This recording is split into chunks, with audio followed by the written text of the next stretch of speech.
All right. Well, if it doesn't work this time, then then we're probably not going to fix it at the moment. Um, However, very, very, very unprofessional to not know what you're doing. But that's okay. Hopefully, because this is now I'm getting a little. I'll be honest, got a little frustrated with the microphones. OBS is a little bit of a weird system. It's very, very complicated for no reason, and I'm just gonna use my podcast microphone and see if that helps out the case. Tried to use a lapel microphone and I figured that'd be cleaner, but apparently not.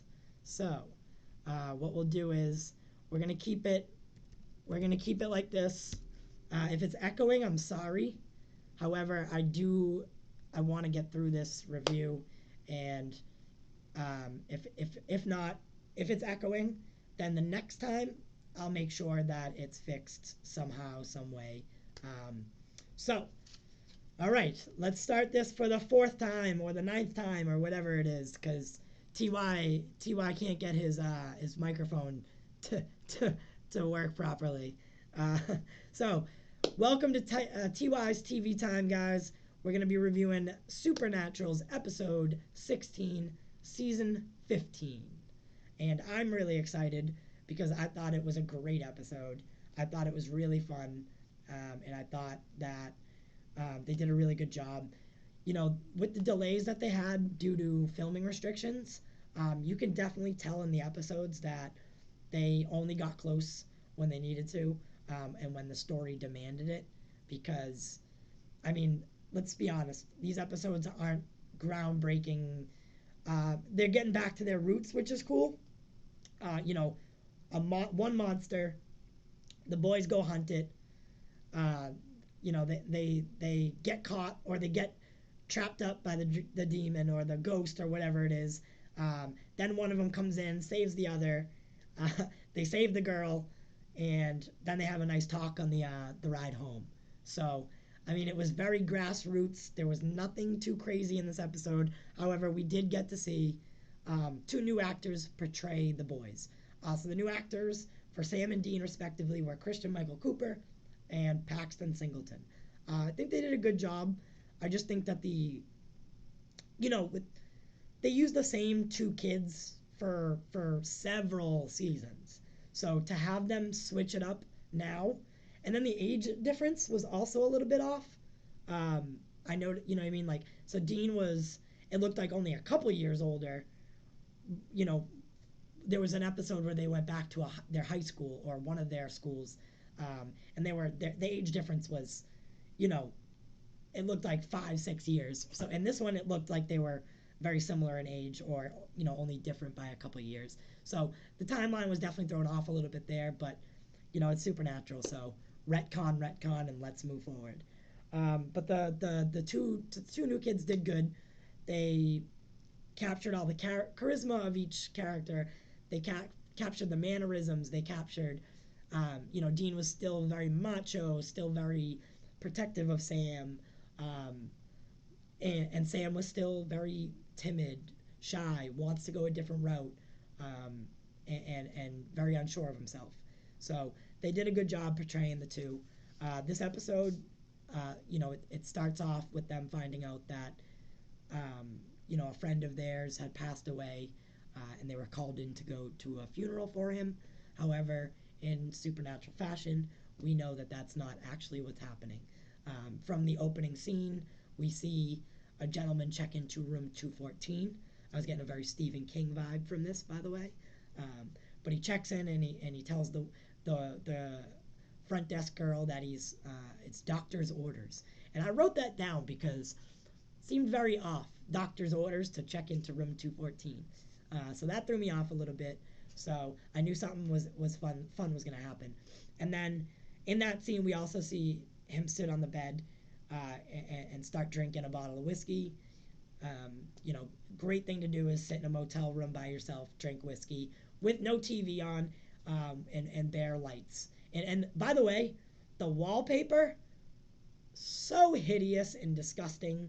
Uh, and the set guys, they did a great job of creating a disgusting motel room. So props to you, Supernatural. Um, you've created the best, slimiest, greasiest motels ever. So the guy's sitting there, and then this ghost appears, or what seems to be a ghost, and it's a little boy. So my first instinct was maybe a son or um, brother, because Supernatural usually goes that route, right? It's usually the victim's brother or a family member that they're seeing as a ghost. In some tragic accident, their brother died drowning in a pool, and now he's gonna haunt them and stuff like that. However, a little bit later on, we find out that in a flashback scene, once the boys get to the diner and meet up with I forget what her name is, the blonde woman, um, and you find out in a flashback scene that the little boy that dude saw, by the way, got ganked with a broken whiskey bottle, so he's dead. That's the dead guy that they're going to the funeral for. Um, so you find out that it's him, and I was like, that's something new. So good job, Supernatural, coming up with some new stuff. Um, Good, flashbacks. We see Dean and Sam get dropped off at that same motel. I believe it's the Roosters Sunrise Motel, and you know Dean's not too happy to be back there. As always, Dean doesn't like revisiting cases because he usually saw something or did something that was in character. So probably brutal or regretful. So then we get going, right? So the hunt is on, or so say, because they start EMFing the room. They can't find anything. So Dean tries to chalk it up to just a typical suicide. Nothing crazy happening here. Not our kind of thing. And they go on. They try to keep with the woman. They tell her we're sorry. This just might not be our deal. Whatever you need us to do. And then Dean is in the motel hallway, and all of a sudden at the end of the hallway you see younger Dean, and awesome, you know, kind of threw me for a loop. I was expecting the actual witch. And by the way, throwing it back to the actual witch, the first scene where she shows up in the candy machine, I was alone downstairs, and not a lot of times Supernatural's ever scared me, and it didn't scare me this time either. But I was alone and I was hanging out with my puppy watching the episode, and when you see the witch like come out of the candy machine, like I jumped a little bit because her hand was freaking me out, and she was grabbing at the little kid, and not a lot of times have I ever jump scared, you know, actually got caught off guard, but I did in this episode. So again, another prop to Supernatural. Um, so yeah, so we see the ghost, we see the woman. I thought she was just a regular ghost, small time, low level, get back into the role, the thick of things. Because I mean, face it, we still have God out there destroying worlds, and Billy comes and visits Dean and lets him know that, he's finished. He finished the last world. She watched it burn to an ember. So pack your bags. What are you doing on this low level hunt? It's time to face the real challenge of the season and the big bad of the season, and that's God. Uh, and I thought it was kind of cool that the show started with them, searching for their father, and now it's ending with them hunting the father of all creation. So that was a cool little run around and a cool little loop that I thought Supernatural, and how, I mean, not cliche, I wouldn't say cliche, but this is very like this is how if it's gonna end, this is how it should end. Uh, I could see Supernatural going on for 15 more years because there's so many stories to tell, and I'm so sad that it's ending because this is honestly Supernatural's held a spot in my heart for so long, and for so, you know I think we've all been through depression. I think we've all been through things that we wish we didn't go through. Um, but the one concurrent thing that I've always had with Supernatural.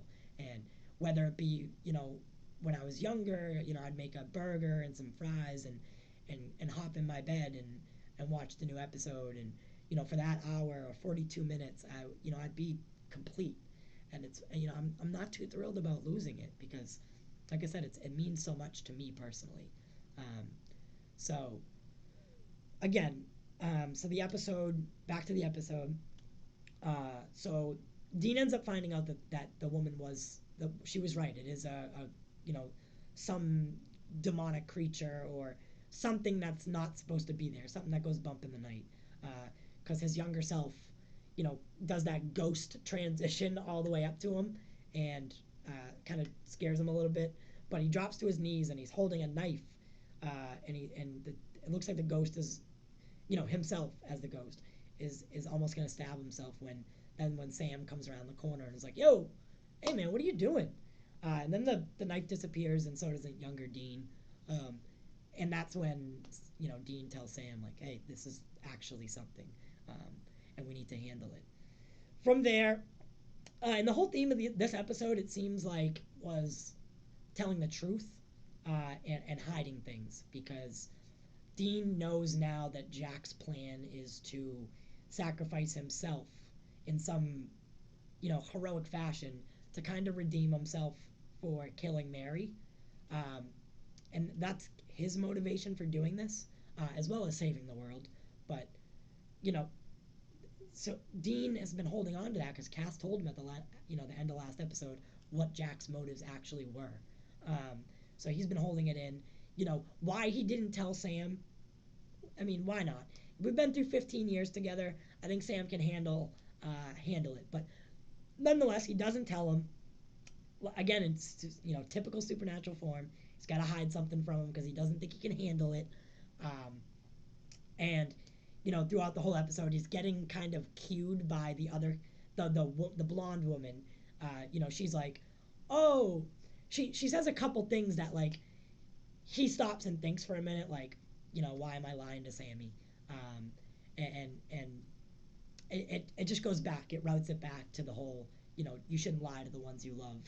And then uh, Dean ends up going to the room 214, and he's looking for the witch. And at the same time, Sam is, finding out that it's a Baba Yaga, and that threw me off because I kept thinking of, if anyone watches the Apple TV series, um, the C, it's called CSEE with uh, his name in it is Baba Voss.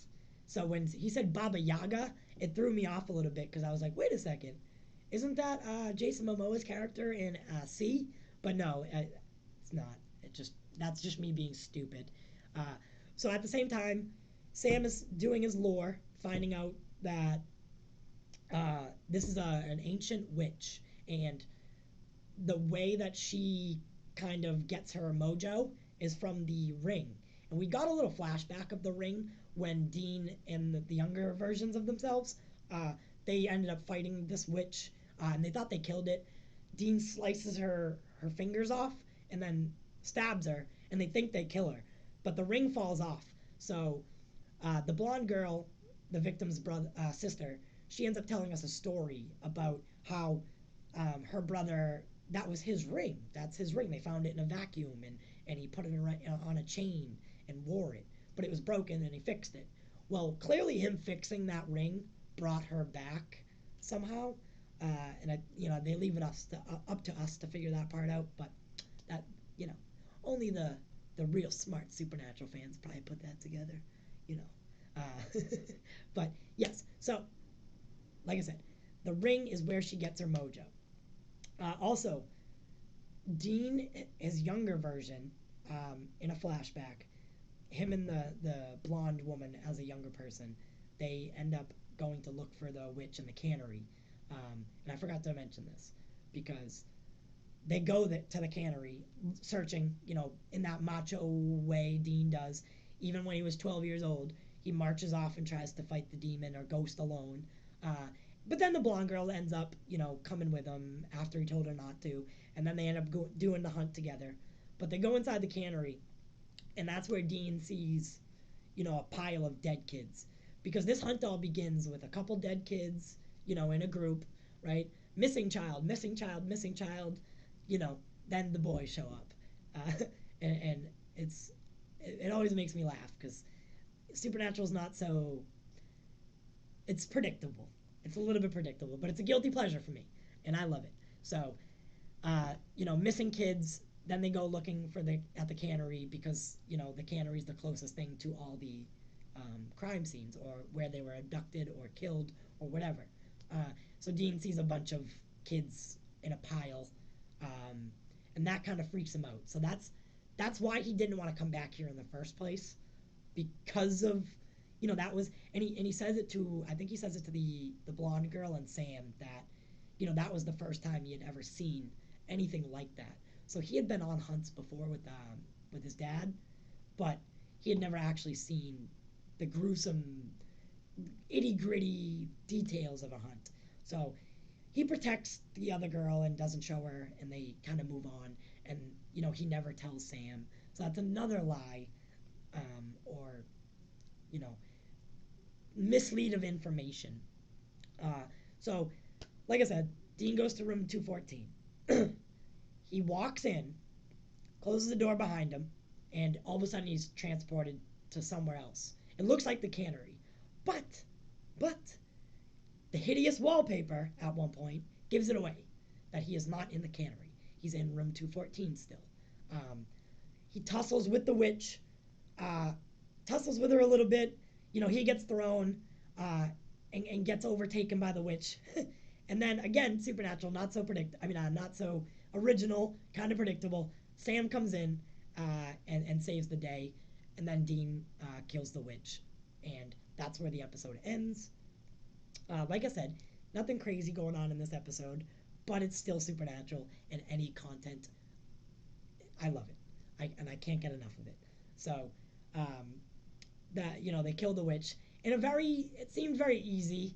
I'm not gonna lie. Like, that's why I'm kind of just being goofy with this review, kind of going all over the place, because this episode wasn't anything crazy. So I'm trying to make it out to be like it was more, but it wasn't. Very simple hunt, very simple. But it did, so the part I really wanted to talk about was Billy. When Billy comes down and visits Dean, like I said before, she lets Dean know that Chuck is finished and he's coming. And I want to talk about a couple things about God. So, can Dean and Sam live a happily ever after? Can they? Like, does it make sense for the story? Does it make sense for Supernatural for them to, go on happily ever after? What is a world without God and the darkness? What is that look like? They might want to balance it by killing them both, but what does that do to the world after? Like, so I've always thought this, and ever since they introduced God to the show, I've always thought, what if he wasn't there? Because eventually they're going to kill him, and eventually they're going to, Chuck's not always going to be a nice guy. I remember when he was ordering hookers, in the face of the apocalypse. So, I mean, Chuck's, when the going gets rough, Chuck gets defensive and very, what's the word I'm looking for? He gets very, like, he's looking out for himself only. And I feel like he's always given off that vibe, but he's helped the Winchesters a couple times, so it kind of redeemed him. But when he became God, or when he was, discovered to be God, I was always like, all right, so this is where it ends. God is the final showdown. And, then they brought Amara in, and that made sense, right? White and black, yin, yang, light, dark. It made sense. And, sorry, just choked up myself there by talking about it. So I always knew it would end with this fight. But my theory is that Sam and Dean are going to take over the roles for God and Amara. Now, I know that's really far-fetched, and I know it sounds stupid, but I don't know if anyone remembers, but when Dean was actually when he was deaf, he there was a scene that kind of foreshadowed it, that him and Sam, and this whole series, let's face it, has they've always said that you have bigger roles to play in this, and for some reason I'm getting the vibe that in some way Sam and Dean are going to be like they're going to something's going to happen after God and Amara are gone. But I could be way off. I could be totally wrong. Let me know what you guys think, how the story's going to end. But Billy, when she delivers the news to Dean, he finally, I think he finally, she tells him, you got to get your house in order. You have to get your house in order. I thought you had this all handled. You're still lying to Sam? Like, come on. We have bigger fish to fry at this point. The Mrs. Butterworth episode, you kind of forget about God and all that stuff. But, there is bad stuff happening in the multiverse. So pack your bags. Let's go. Get on board with Jack's plan, Jack and Billy's plan. So Billy is kind of creating a bomb inside Jack with some sort of spell. And, I don't know how they're going to get Jack into God's presence. I mean, it is God. I I think that the final couple episodes are really going to be make or break. They really are going to be make or break for how this series is looked at as a whole. Because, I mean, you're facing God. You can't just like with this episode this week. You can't just run up, slice his fingers off, stab him in the heart, and that's a victory. Like there needs to be a solid battle. And the COVID restrictions for filming, I mean, they've even said it changed the ending. So we're not even going to get the ending that we were supposed to get. And that kind of makes me sad. I do want to read this comment, but I hate how the writers wrote Dean having him call Sam dumb. And I didn't feel like Dean was lying. He just found out about Jack from Castiel. Dean didn't even ask. Castiel just told him. And I do agree. But it's the withholding of information about going on a hunt. Like they spend an hour or 2 hours or wherever they're going. It's usually like a 4-hour drive. They could have had that conversation before the hunt rather than after it, because I mean, but we did need to have that like brotherly conversation at the end of the episode.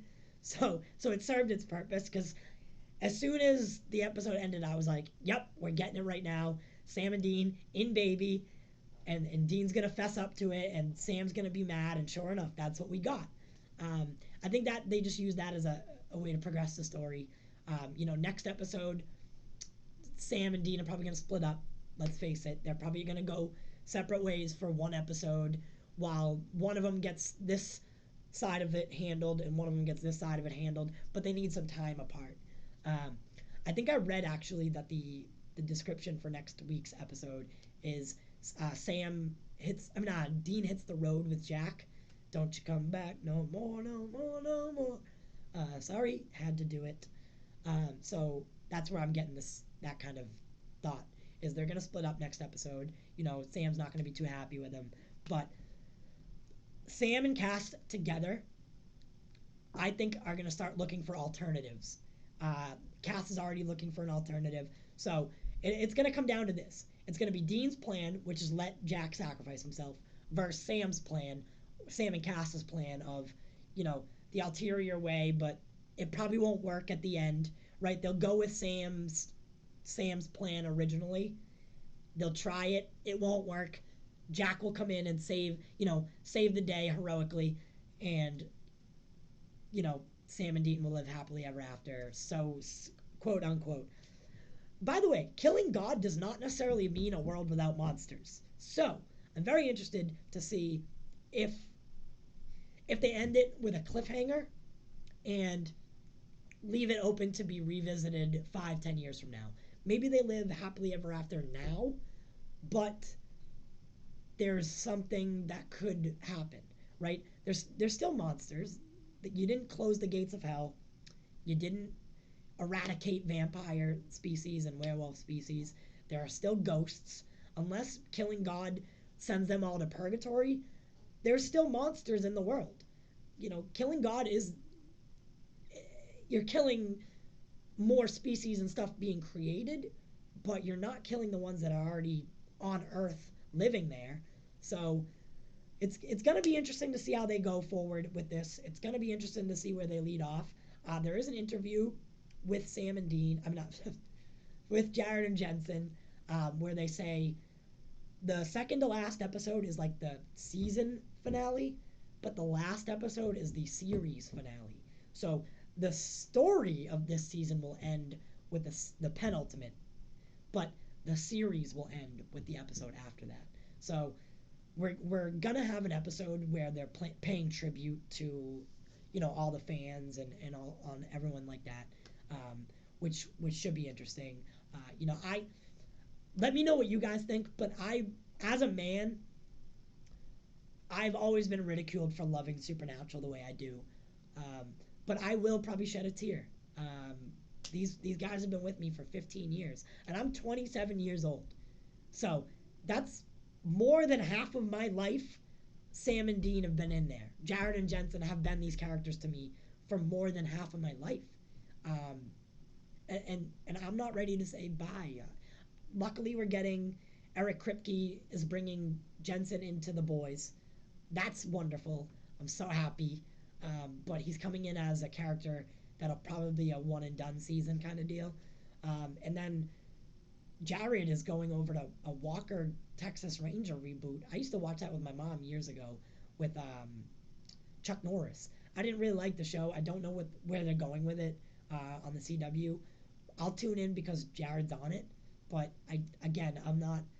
That's not my kind of thing. And I going from Supernatural to a Texas Ranger in like a kind of dorky fashion. And Texas Ranger was kind of dorky. Let's all admit it. I'm just, I don't know. Maybe they'll make it a dark and grittier version of the show, on the CW. But, I don't see that working either. But we'll see. We'll see. I'm going to wrap it up here. I thank you guys so much for, let me get through this. I'm so sorry about the microphone issues. I hope they got a little bit better. I'll know better for next week. And I kept it pretty simple this week for like transitions and layouts and stuff. That's only because, again, I'm very new to the streaming software. After, in post, I'll add in the intro and outro music and stuff like that. However, I didn't have time. I still have a baked potato in the oven, so I definitely want to get to that before it burns. So, guys, I love you. Please make sure you subscribe if you're not already subscribed. Ring the notification bell. Tomorrow, we're going to be filming and recording episode 6 of the Pop Culture Corner podcast. And we're going to be shooting some additional footage for a YouTube-only segment. So, stay tuned. Come join us for that. It's going to be really fun. A little bit better than this. I know this was kind of a train wreck today. But we're learning. We're getting better. We're only a month and a half into this Pop Culture Corner thing. But I can't say enough for all the supporters and anyone who's, told us to keep going or given us the thumbs up, subscribed, liked, shared, anything. We'll also be picking our first 2 winners for our Push to 1,000 subscriber giveaway. I already have the t-shirts, made and the Amazon gift cards ready to go. We just need to pick 2 winners. So, on any of our videos, if you haven't already, comment #WeDoItForTheCulture and make sure you're subscribed and you'll be entered to win those Amazon gift cards and t-shirts. Thank you as always.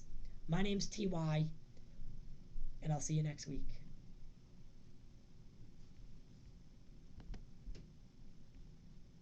I don't know how to end it.